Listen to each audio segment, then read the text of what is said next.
بەڵێ بەڕێزان دوای گەیشتنی سەرۆکی چین بۆ سعودیا چەند لوتکەیەک دەبەسترێت سێ لوتکە لەگەڵ لوتکەی چین سعودیا هەروە لوتکەی چین کەندا و وڵاتانی کەندا هەروە لوتکەی چین وڵاتانی عەرەبی کە تێیدا عێراقیش لەم لوتکەیە بەشدار دەبێت بۆ مەبەستا سەرۆکوەزیرانی عێراق ئێستا گەیشتە سعودیا کە تێیدا بەشدار دەبێت یەکێک دەبێت لە وڵاتانی کە لە لوتکەی چین وڵاتانی عەرەبی بەشدار دەبێت. گفتوگۆ لەسەر ئەم پرسە دەکەین هەم بەشداری عێراق وەکو وڵاتێکی عەرەبی لەم لوتکەیەدا کە لە نێوان چین و وڵاتانی عەرەبیە و کۆمەڵێک دەرهاویشتەی ئابووری لێکەوتەی ئابووری تێدا دەبێت. گفتوگۆ لەگەڵ بەڕێز دکتۆر غازی فەیسەڵ بەڕێوەبەری سەنتەری عێراقی بۆ لێکۆڵینەوە استراتیژیەکان دەکەین بەڕێزیان لە عەمانی پایتەختی ئوردنەوە لەگەڵمانە. دکتۆر سڵاوت لێبێت، لە ڕووی ئابووریەوە ئەم سەردانەی سەرۆکی چین بۆ سعودیا چۆن لێک دەدرێتەوە؟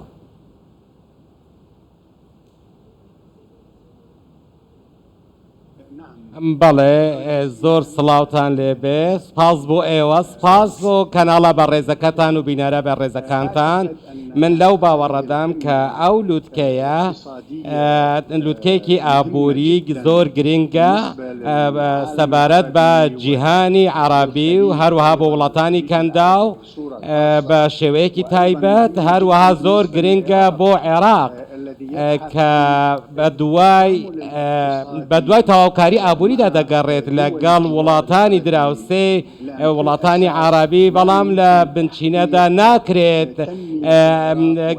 گەشە بە عێراق بدرێت و نەک بە عێراق بە تەنیا وڵاتانی عەرەبیش باڵکو بە شێوەیەکی گشتگیر بەبێ ئەوەی کە تەواوکاری و هاوبەشی ئابووری لەگەڵ وڵاتانی دراوسێ هەبێت لەگەڵ وڵاتانی عەرەبی و تەنانەت غەیرە عەرەبیش. ئەو پێویستە پەیوەندیەکی ئابووری بازرگانی کشت و کاڵی هاوسەنگ لە نێوان عێراق و ئێران و وڵاتانی دیکەی وەک تورکیا بە گوێرەی بەرژەوەندیە هاوبەشە نیشتمانیەکانی عێراق کەواتە پرسی تەواوکاری و هاوبەشی ئابووری و سیاسی و ئەمنی بنەمایەکی سەرەکی دروست دەکات بۆ سیاسەتی دەرەوەی عێراق. ئەم پرسانەش پێشتر بەڕێز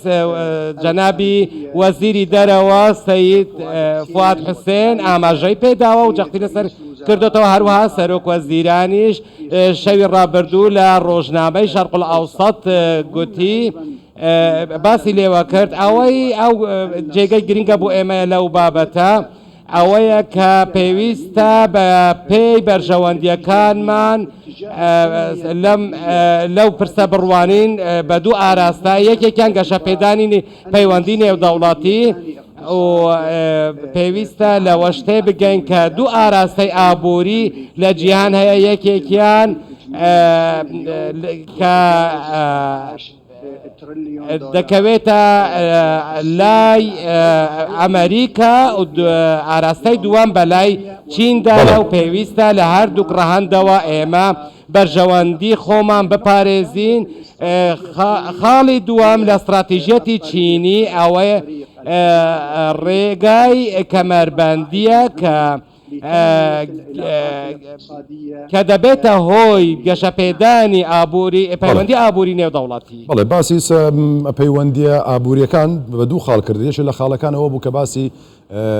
ئەمە جگە لە چین ینی ئەمریکاشە. مەبەستەکەم ئەوەیە ئەمریکا لە ناوچەکەدا هەژمونی لاواز نابێت بە هەبوونی چین هیچ کاریگەریەکی نابێت.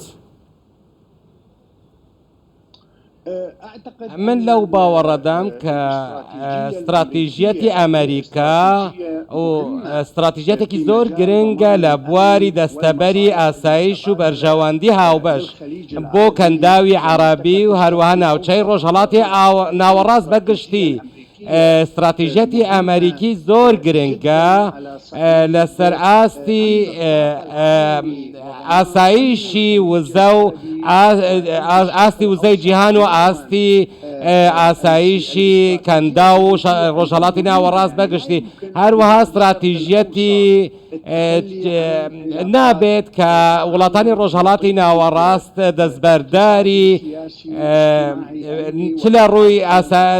ئاسایش و سیاسی و هەموو بوارەکان نابێت بە یەکجاری دەستبەرداری استراتیژەتی ئەمریکا ببن و بەڵام جیهانی عربی ئەمڕۆ بۆ نمونە بەرهەمهێنەرێکی گەورەی وزەیە بۆ نمونە چین پێویستی بە 10 ملیۆن بەرمیل ڕەوتی ڕۆژانە هەیە کە لەو پێداویستیەش 5 وڵاتی عربی دەتوان ئەو پێداویستیت تەواو بکەن بەدەست بهێن هەروەها یەکێتی ئەوروپا و ئەمریکاش بە هەمان شێوە ئەوانش پێویستیان بە بازاڕی ئالوگۆڕی بازرگانی و بە وزە و بە نەوت و بە هەموو شتێکەیە بۆیە پێویستە هاوسەنگێک لە نێوان چین و ئەمریکا بپارێزرێت چونکە ئەمانە دوو هاوبەشی ڕاستەقینەی وڵاتانی عربین و بە تایبەتیش عێراق و هەروەها بە شێوەیەکی گشتی لەگەڵ وڵاتانی ڕۆژهەڵاتی ناوەڕاست دواتریش ئەوەی یەکێتی ئەوروپا پێویستە گرنگی بە پاراستنی پەیوەندی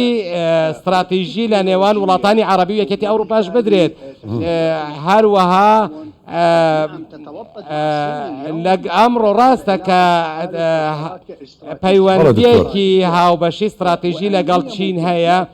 بەڵام و بەهێز لەگەڵ ئەوەشدا بەهێزی خۆی ئەویش هەر بەردەوامە لەگەڵ ئەمریکا. دکتۆر غازی فەیسەڵ بەڕێوەبەری سەنتەری عراقی بۆ لێکۆڵینەوە استراتیژیەکان لە ئەمانی پایتەختی ئوردنەوە لەگەڵمان بووی ماندوو نەبی دکتۆر سپاس.